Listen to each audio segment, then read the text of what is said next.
addition to building the portion of the hotel, my grandfather had built a dance hall, which was, was named the Presqu'ile Pleasure Palace. It had been the second dance hall. The first one had been torn down, and this one replaced it. It was had bands from Toronto. They were usually high school kids who came down, and sometimes they had professional orchestras there as well. It was a fairly large dance hall, maybe the half size of a gymnasium, beautiful floor, and it had shuttered windows all around, three or two sides. And then on the other side, they had refreshment area and some booths and so on where you could sit and talk and have a Coke or whatever. A lot of people brought the whatever with them, but anyway. The owner was Grant Quick, who also owned the hotel, and he and a fellow named Baldy Schumann used to stand at the entrance to the dance floor, and men were charged $2, and ladies were free. No tickets, no stamping of your hands, nothing along those lines. They just knew who had paid and who hadn't paid, and they were very stern if you hadn't paid. They had some rules, I guess, clothing and no bare feet and that sort of thing. They really seemed to want to encourage people to come, and the bands played, I guess about an hour and a half, and then they had an intermission, and then they went on until about 11:30. The Pleasure Palace was also used as on Sunday nights for a sing-song for the whole community, and on Wednesday nights there was a kiddies night, and so it was a fairly busy place. I helped one year after it was built, maybe 8 or 9 years. I helped my grandfather. A section of the roof had collapsed under the snow, and we had to help rebuild it. And that's, of course, gone now. As the hotel has been torn down, so was the dance hall. When the Presqu'ile Hotel had been added to by Grant Quick and so on, my mother's aunt and uncle had been partners with Grant Quick, and Renee McCallum sold out her share, and at some point later she ran a tea house, which is located just approximately where the entrance to the campground is, and about maybe 20 paces to the east of the road. You can see the remains of the building. She ran a tea house there for a number of years called Rene's Tea House, and after the tea room was closed, the Presqu'ile Gun Club used it as their clubhouse, and the man who ran it was Harvey Davern. Harvey had a cottage at Presqu'ile, but he was known in later years almost all around the world for his duck decoys. And he and my grandfather Frank as well made decoys, one of which we have in the house here right now. After Renee left the tea house, she moved to Brighton and ran Rene's White House, which is the big white house on the west side of town, on the south side. And she didn't own the place. It was owned by an Edwin Nesbitt, but she ran it and used it more like we would talk about as a bed and breakfast. Although she did have a dining room, and at some few years she did actually have regular dining in the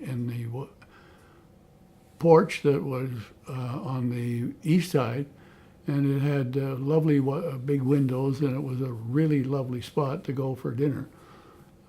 Years later, when I was getting married to Eleanor, we asked her if we could have our reception there, and she had had receptions for years.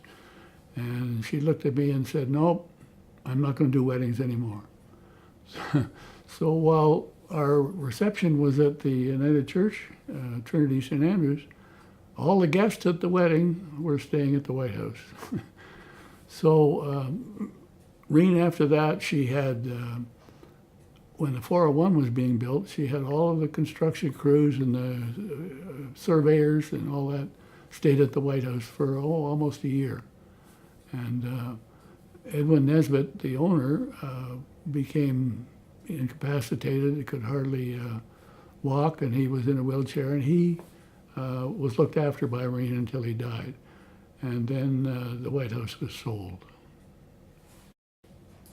In the early 1970s, there was a tornado in Brighton. My wife and I we were still in Toronto, but my son was here with his grandparents. And we lost 2 trees and some shutters were broken, but we were at the end of the swath of the tornado. The other end was the town hall, which was destroyed.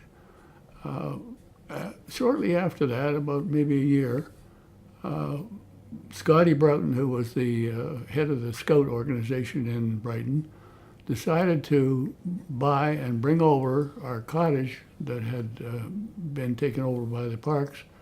And he brought it over on the ice and moved it to the corner of Alice and Dundas Street, which is where the town hall is now. And he used it as the Scotty Broughton Youth Center. When the tornado came through, the town actually bought a portable from the Board of Education, and the portable from the Board of Education and our cottage was melded into the temporary town hall. When I was going to college, I had a summer where I spent as a milkman at Presqu'ile. It was Spencer's Dairy, and I used to work every day, 7 days a week, but only about 3 or 4 hours in the morning.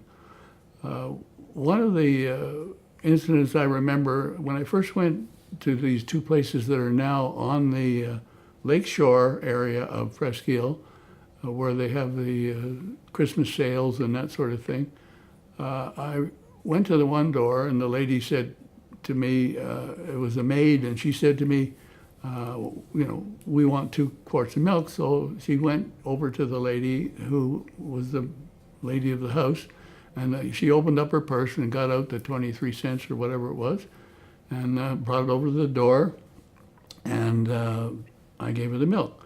I went to the next cottage or house, and the lady said, "Now I want you to come in here, and I'm taking you to the kitchen, and I want you to fill up with milk and cream and butter and give me a bill at the end of the month.